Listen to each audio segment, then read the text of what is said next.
It's the final episode of knitting lessons, hooray! So, where are we at?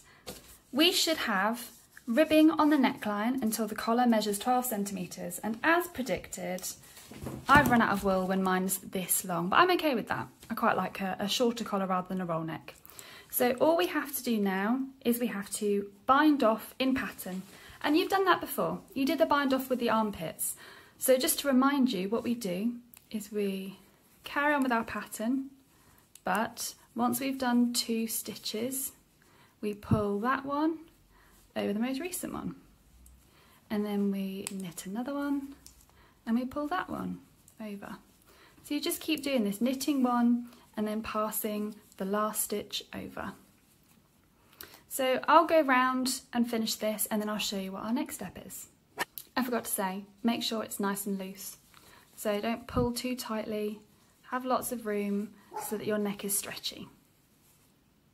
Now if, like me, you've run out of wool, this is where our gauge swatch comes in really handy, because we've got a little supply of wool here for sewing up with.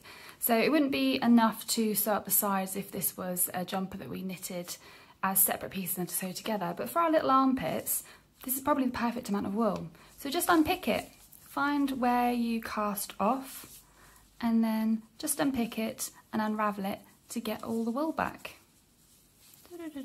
Easy.